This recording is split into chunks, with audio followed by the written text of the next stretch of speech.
दोस्तों यूँ तो हमारी यूथ के कई सारे मसाइल हैं, लेकिन उनमें से एक अहम मसला ये भी है कि हमारे वालिदैन हमें हमारी मर्ज़ी की एजुकेशन फ़राहम नहीं करते, बल्कि वो अपनी मर्ज़ी की एजुकेशन हमें दिलवाना चाहते हैं। मिसाल के तौर पर फ़रहान के अब्बू चाहते हैं कि उसका बेटा इंजीनियर बने क्योंकि वो खुद इंजीनियर हैं और वो देख चुके हैं कि इंजीनियरिंग का कितना ज़्यादा स्कोप है। इसी तरह नदीम के जो अब्बू हैं, वो मेडिकल फ़ील्ड में हैं, वो डॉक्टर हैं, तो वो चाहते हैं कि नदीम भी उन्हीं की तरह डॉक्टर बने। लेकिन यहाँ पर फ़रहान फ़ोटोग्राफ़र बनना चाहता है और यहाँ पर नदीम क्रिकेट खेलना चाहता है। इसी तरह पाकिस्तान में मौजूद हर नौजवान के अंदर एक जज़्बा, एक शौक़, एक लगन और एक टैलेंट मौजूद है, जो उसे दिखाने का, शो करने का मौका नहीं मिल पा रहा। और ना ही ये मौका यूनिवर्सिटीज़ और कॉलेजेस दे रहे हैं और ना ही स्कूल्स और ना ही वो माहौल घर से मिल पा रहा है।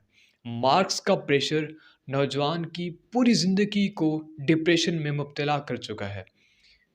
आपने कितने केसेस और कितनी न्यूज़ सुनी है जिससे नौजवान खुदकुशी कर लेते हैं, दरिया में छलांग लगा देते हैं। हम अपनी यूथ को, अपने बच्चों को ट्रक की लाल बत्ती के पीछे लगाना चाहते हैं कि जहाँ तक ये ट्रक जाएगा हम भी उसके पीछे जाएंगे। और याद रखें, अगर हाथी पूरी ज़िंदगी भी घोड़े को देखकर उसी की चाल ढाल और रफ्तार को अपनाना चाहे तो हाथी अपनी पूरी ज़िंदगी भी गुजार दे, तब भी एक बीमार घोड़े जितना नहीं दौड़ पाएगा। इसी तरह एक घोड़ा हाथी को देखकर उसी की देखा देखी में कभी भी एक दरख्त को अपने नाक की मदद से उखाड़ कर नहीं फेंक सकता। इसी तरह हमारी मिसाल है, हमारी यूथ की मिसाल है कि हम वही काम कर सकते हैं जिसमें हमारा इंटरेस्ट होगा और वो काम हम कभी भी नहीं कर सकते जिसमें हमारा इंटरेस्ट नहीं होगा। देखिए, फिर भी उन्हें धक्का लगाना पड़ेगा,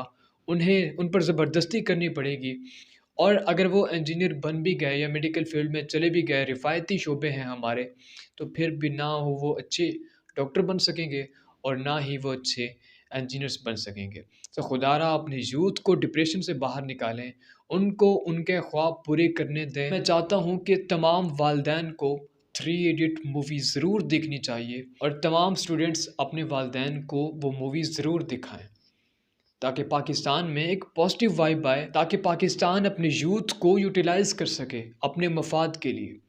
औरों की जो यूथ होती है और मुल्कों की जो यूथ होती है, वो मुल्क के लिए कारामद साबित हो रही है, जबकि हमारी यूथ अनएम्प्लॉयमेंट की वजह से पाकिस्तान पर बोझ बन रही है, जिसे किसी न किसी तरीके से ख़त्म करना है। और वो इसी तरीके से ख़त्म होगी कि जिसका जैसा शौक़ हो उसे वैसी ही एजुकेशन मिलनी चाहिए, जैसे जिस चीज़ का शौक़ हो उसे वो चीज़ मिलनी चाहिए। तभी एक नौजवान अपनी तमाम तर सलाहियात इस मुल्क को दे सकेगा।